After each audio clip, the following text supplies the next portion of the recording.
Hello guys, இன்றைக்கி என்ன recipe பார்க்க போகிறீங்க அப்படின்னா காலிஃப்ளவர் கேப்சிகம் சப்ஜியோட ரெசிபி தான் நம்ம இன்றைக்கி பார்க்க போகிறோம். ஸோ அதுக்கு நான் ஏற்கனவே போட்டு வதக்கிட்டதுக்கப்புறம் ஞாபகம் நான் எடுக்க முடியல. ஸோ நான் அதை உங்களுக்கு எக்ஸ்பிளைன் பண்ணிடுறேன். ஸோ ஃபஸ்ட்டு எண்ணெய் விட்டுட்டு அதில் கடுகு உளுத்தம்பருப்பு போட்டுக்கணும். அதுக்கப்புறம் ஜீரகம் கொஞ்சம் போட்டுட்டு அப்புறம் ஆனியன் போட்டு நல்லா வதக்கணும். கருவேப்பிலை கொத்தமல்லி போட்டுட்டு நல்லா அந்த கோல்டன் ப்ரௌன் வரைக்கும் வதக்கிட்டு அதுக்கப்புறம் டொமேட்டோ போட்டிருக்கேன் பாருங்கள். ஸோ டொமேட்டோ போட்டு ஒரு 5 மினிட்ஸ் நல்லா வதக்கிக்கோங்க. ஸோ அதை போட்டு நல்லா வதக்கிட்டு அதுக்கப்புறம் கேப்சிகம் போட்டு சாட்டே பண்ணிக்கோங்க. அதுக்கப்புறம் கேப்சிகம் போட்டு நல்லா ஒரு 2 to 3 மினிட்ஸ் நல்லா சாட்டே பண்ணிவிட்டு அதுக்கப்புறம் காலிஃப்ளவர் போட்டுக்கோங்க. அப்போ தான் அந்த டேஸ்ட் நல்லா உள்ளே இறங்கும். அதுக்கப்புறமேட்டு மசாலாஸ் போடணும்.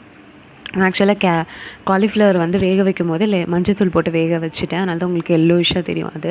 ஸோ அந்த மாதிரியும் பண்ணிட்டிங்கன்னா அப்போ இதில் நீங்கள் மஞ்சத்தூள் போட தேவையில்லை. ஸோ அதனால் நான் அப்படி வேக வச்சதுனால அதில் மஞ்சத்தூள் நான் போடல.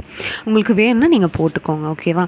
ஸோ நான் டைரெக்டாக காலிஃப்ளவர் போட்டுட்டு டைரெக்டாக நான் சில்லி பவுடர் அதுக்கப்புறம் கொரியாண்டர் பவுடர் 2 ஆட் பண்ணிவிட்டு நல்லா ஒரு 5 மினிட்ஸ் நல்லா சாட்டே பண்ணிக்கணும். அப்போ தான் மசாலா நல்லா இறங்கும். ஸோ நல்லா சாட்டே பண்ணிவிட்டு லாஸ்ட்டாக சால்ட் ஆட் பண்ணிவிட்டு வாட்டர் 1 டம்ளர் வாட்டர் ஆட் பண்ணிக்கணும். ஸோ ஆட் பண்ணிவிட்டு நல்லா சாட்டே பண்ணிவிட்டு ஒரு 5 to 10 மினிட்ஸ் குக் பண்ண விட்டுருங்க. ஸோ க்ளோஸ் பண்ணிட்டு குக் பண்ண விட்டுட்டிங்கன்னா ஒரு 5 to 10 மினிட்ஸ் இங்கே எடுத்து ஓப்பன் பண்ணி பார்த்திங்கன்னா உங்களுக்கு கேப்சிகம் காலிஃப்ளவர் சப்ஜி ரெடி ஆகிடும். எப்படின்னு பாருங்கள்.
இப்போ பார்த்திங்கன்னா அந்த 10 to 15 மினிட்ஸ் ஆகிடுச்சு. இப்போ ஓப்பன் பண்ணி காட்டுருப்பாங்க. ஸோ ஃபைனலி நமக்கு காலிஃப்ளவர் கேப்சிகம் சப்ஜி ரெடி ஆகிடுச்சு.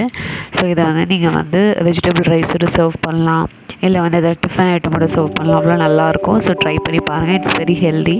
ஸோ உங்களுக்கு இந்த வீடியோ பிடிச்சிருந்துச்சுன்னா லைக் பண்ணுங்கள், ஷேர் பண்ணுங்கள், கமெண்ட் பண்ணுங்கள், சப்ஸ்கிரைப் பண்ணுங்கள். Thank you guys.